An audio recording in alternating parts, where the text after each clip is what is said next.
الحمد للہ رب العالمین والصلاة والسلام علی سید المرسلین اما بعد فاعوذ باللہ من الشیطان الرجیم بسم اللہ الرحمن الرحیم۔ نبی رحمت صلی اللہ علیہ وآلہ وسلم سے پوچھا گیا، اے کائنات کے سردار، وہ کون سا عمل ہے جو بہت بہترین ہو، شاندار ہو، خیر و برکت سے لبریز ہو؟ تو ہمارے پیارے نبی صلی اللہ علیہ وآلہ وسلم نے دو بہت خوبصورت باتیں بتائیں۔ نمبر 1، لوگوں کو کھانا کھلایا کرو۔ نمبر 2، اور سلام عام کیا کرو۔ سلام ہر مسلمان کو کیا کرو، چاہے تمہاری جان پہچان ہو یا نہ ہو۔ جس کے پاس سے گزرو سلام ضرور کرو۔ اب ان دو چیزوں کی برکات دیکھیے۔ آپ کہتے ہیں نا کہ کچھ ایسا بتائیں ہم عمل کریں۔ آج میرا مشورہ ہے کہ گھر جا کر سورہ الدہر اور کچھ مسائل میں اسے سورۃ الانسان بھی کہتے ہیں، اس کی تلاوت کریں۔ پہلا رکوع پڑھیں۔ اللہ کی رحمت سے لبریز ہے ان کے لیے جو دوسروں کو کھانا کھلاتے ہیں۔ اللہ تعالیٰ کہتے ہیں، میرے مومن بندے میری محبت میں یتیموں کو، غریبوں کو، قیدیوں کو، مسکینوں کو کھانا کھلاتے ہیں۔ کسی شکریہ کے لیے نہیں کر رہے یہ سب کچھ، اور ساتھ میں کہتے ہیں ہم کھانا کھلاتے ہیں، بدلے میں ہمیں شکریہ نہیں چاہیے، ہمیں بس قیامت کے روز اللہ معاف فرما دے، اس خوفناک دن کی دہشت سے اللہ ہمیں بچا لے، اللہ ہمیں اس کے شر سے بچا لے، ہمیں اپنی رحمتوں سے نواز دے۔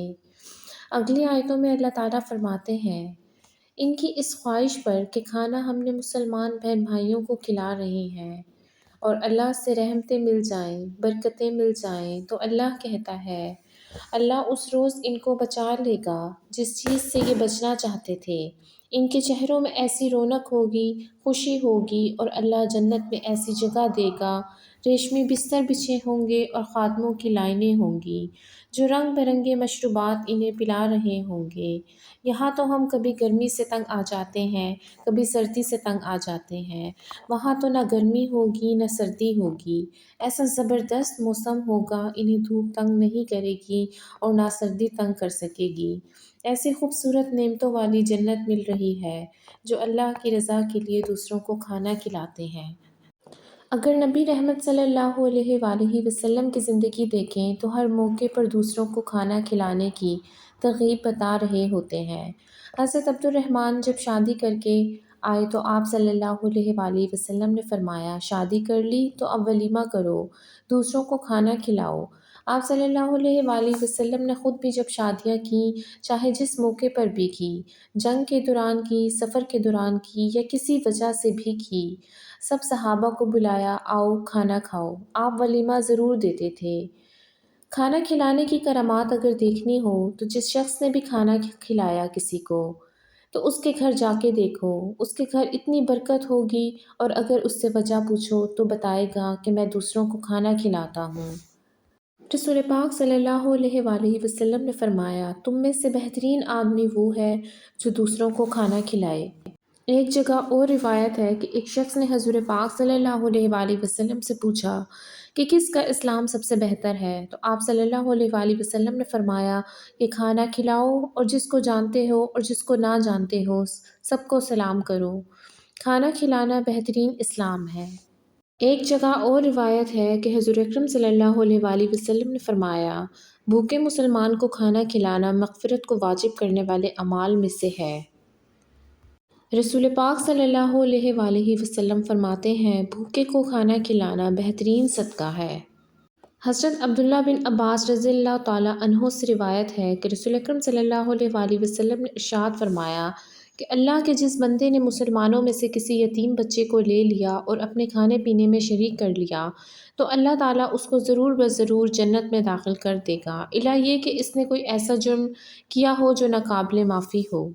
اسی طرح ایک اور جگہ روایت ہے کہ حضرت عبداللہ بن عمر رضی اللہ تعالیٰ عنہ کہتے ہیں کہ رسول اللہ صلی اللہ علیہ وآلہ وسلم نے فرمایا کہ خدا تعالیٰ کی عبادت کرو، بھوکوں کو کھانا کھلاؤ، بلند آواز سے سلام کرو تو جنت میں سلامتی کے ساتھ داخل ہوں گے۔ اسی طرح سے ایک اور جگہ پہ روایت ہے کہ غریبوں کو کھانا کھلایا کرو اور رشتے ناتوں کو جوڑے رکھو۔ فرمان مصطفیٰ صلی اللہ علیہ وآلہ وسلم ہے کہ ایک شخص نے نبی کریم صلی اللہ علیہ وآلہ وسلم سے سوال کیا، اسلام کا کون سا عمل بہتر ہے؟ فرمایا کھانا کھلانا اور ہر مسلمان کو سلام کرنا، خواہ اسے پہچانو یا نہ پہچانو۔ صحیح بخاری کی ایک اور حدیث میں ہے کہ آپ صلی اللہ علیہ وآلہ وسلم نے فرمایا کہ بھوکوں کو کھانا کھلاؤ، مریض کی عیادت کرو اور قیدیوں کو چھڑاؤ۔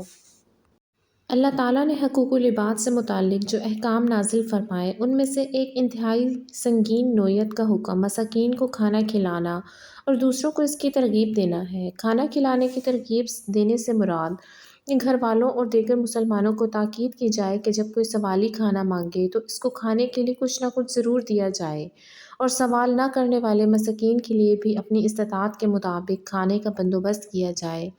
طعام المسکین کا مطلب دوستوں اور رشتہ داروں کے ساتھ مرغے اڑانا نہیں، بلکہ ایسے لوگوں کو کھانا کھلانا ہے جن کے گھر 2 وقت کا چولہا بھی مشکل سے جلتا ہو۔ کسی مسکین کو کھانا کھلا دینا یا اس نیکی کی ترغیب تک نہ دینا بظاہر معمولی بات ہے، لیکن حقیقتاً یہ کسی کو جنتی یا جہنمی بنانے کے لیے کافی ہے۔ اللہ تعالیٰ نے طعام المسکین سے اعراض کرنے والوں کے لیے انتہائی غضب کا اظہار فرمایا۔ کیا تم نے اس شخص کو دیکھا جو انصاف ہونے کو جھٹلاتا ہے؟ سو یہ وہ ہے جو یتیم کو دھکے دیتا ہے اور مسکین کو کھانا کھلانے کی ترغیب نہیں دیتا۔ انسان کے ساتھ انصاف کا تقاضا ہے کہ نیک لوگوں کو جزا اور گناہ گاروں کو سزا ملے۔ اللہ تعالیٰ نے قرآن میں انسانوں سے کئی بار وعدہ فرمایا ہے کہ قیامت کے دن نیک مومنین کو بہترین جزا ملے گی اور نافرمان گناہ گاروں کو بدترین سزا۔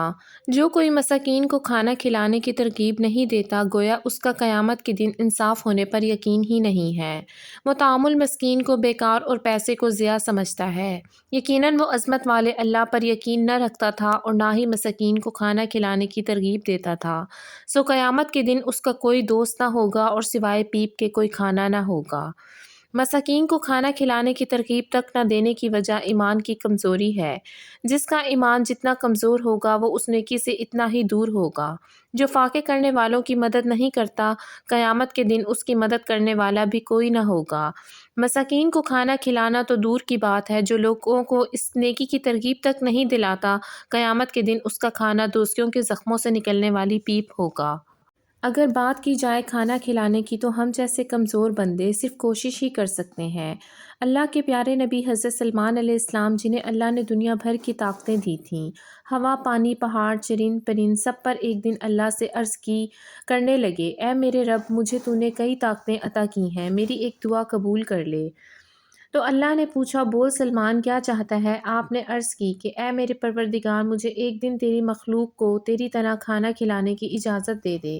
تو اللہ نے کہا، نہیں کر سکتا، ہم نے یہ تیرے بس میں نہیں رکھا۔ تو آپ علیہ السلام نے عرض کیا، اے میرے رب، مجھے ایک موقع تو دے، مجھے کوشش تو کرنے دے۔ اللہ نے فرمایا، ٹھیک ہے، جا، تجھے اجازت ہے۔ اعلان ہو گیا، پوری مخلوق کو معلوم ہو گیا کہ آج اللہ کے نبی حضرت سلمان علیہ السلام اللہ کی پوری مخلوق کو کھانا کھلائیں گے۔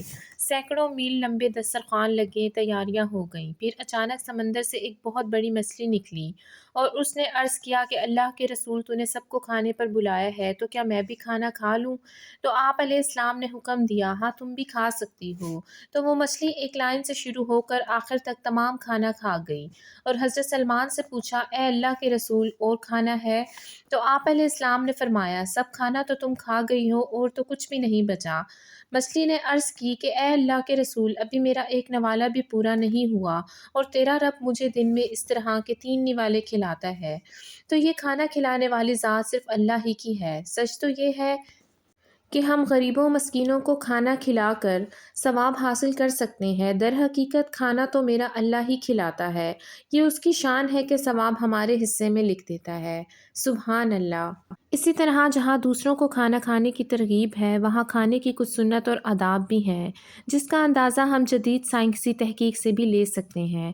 کھانا انسان کے جسم کی ضرورت ہے، بھوک لگتی ہے تو آدمی کھانا کھاتا ہے تاکہ اس کا پیٹ بھر جائے اور اس کے بدن میں توانائی پیدا ہو جائے۔ ہر جاندار کھاتا ہے، کافر بھی کھاتا ہے، یہودی بھی کھاتا ہے، عیسائی بھی کھاتا ہے، جانور بھی کھاتا ہے اور انسان بھی کھاتا ہے، مگر جب مسلمان کھانا کھائے تو اس کا کھانا سنت مصطفیٰ صلی اللہ علیہ وآلہ وسلم کے مطابق ہونا چاہیے۔ کھانا کھانے سے پہلے ہاتھ دھونا اور جدید تحقیق۔ حدیث شریف حضرت انس بن مالک رضی اللہ تعالیٰ عنہ سے روایت ہے کہ سرکار دو عالم صلی اللہ علیہ وآلہ وسلم نے ارشاد فرمایا کہ جو یہ پسند کرے کہ اس کے گھر میں اللہ تعالیٰ خیر زیادہ کرے تو جب کھانا حاضر کیا جائے تو وضو کرے، اور جب اٹھایا جائے تو بھی وضو کرے، یعنی اپنے ہاتھ دھوئے۔ یہ حدیث ابن ماجہ کی ہے۔ جدید تحقیق سے یہ ثابت ہوا ہے کہ ایک انسان کی عادت میں یہ ہے کہ وہ بے شمار چیزوں کو ہاتھ لگاتا ہے۔ ان میں کئی گندی چیزیں اور صاف چیزیں ہوتی ہیں۔ جو گندی چیزیں ہوتی ہیں ان میں جراثیم ہوتے ہیں، اور جب ان کو ہاتھ لگاتے ہیں تو وہ جراثیم ہمارے ہاتھوں پر لگ جاتے ہیں۔ اگر کھانا کھانے سے پہلے ہاتھ نہ دھوئے جائیں تو وہ جراثیم کھانے کے ساتھ پیٹ میں چلے جاتے ہیں، جو کہ مختلف بیماریاں پیدا کرتے ہیں۔ اس لیے سرکار اعظم صلی اللہ علیہ وآلہ وسلم کا حکم ہے کہ کھانا کھانے سے پہلے ہاتھ دھو لیا کرو۔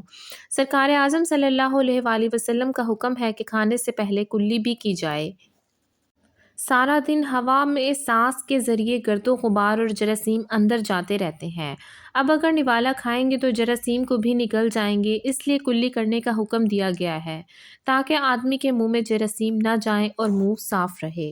مومن اور کافر کے کھانے میں فرق۔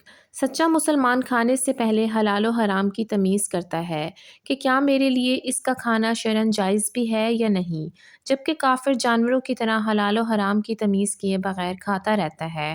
کافر کی نظر جانوروں کی طرح ہر وقت کھانے پینے میں رہتی ہے، جبکہ مومن کی نگاہ ذکر و فکر میں رہتی ہے۔ کافر کھانے پینے کا حریص ہوتا ہے، جبکہ مومن قناعت کرنے والا ہوتا ہے۔ کافر جانور کی طرح اپنے انجام سے غافل رہتے ہوئے کھاتا پیتا ہے، جبکہ مومن اپنے انجام پر نگاہ رکھتے اور اس کی فکر کرتے ہوئے کھاتا ہے۔ یاد رہے کہ دنیا کی نعمتوں سے لطف اندوز ہونا برا نہیں، بلکہ برا یہ ہے کہ حلال و حرام کی تمیز کیے بغیر جو کچھ ملے اس سے فائدہ اٹھانا شروع کر دیا جائے۔ یہی برا یہ نہیں کہ نعمتوں میں مشغول ہو کر اپنی آخرت کو فراموش کر دیا جائے، برا یہ ہے کہ نعمتوں میں کھو کر بندہ اپنے انجام سے غافل ہو جائے۔ اس لیے جو مسلمان اپنے انجام کی فکر کرتے ہوئے اور آخرت کو بہتر بنانے کی تیاری کرتے ہوئے دنیا کی جائز و حلال نعمتوں سے فائدہ اٹھاتا ہے، اس میں کوئی برائی نہیں، اور جو مسلمان حلال و حرام کی پرواہ کیے بغیر نعمتوں سے لطف اندوز ہوتا ہے یا اپنی آخرت اور انجام سے بے فکر ہو کر نعمتوں سے لطف اندوز ہونے میں مشغول رہتا ہے، وہ ضرور برا ہے۔ جزاک اللہ۔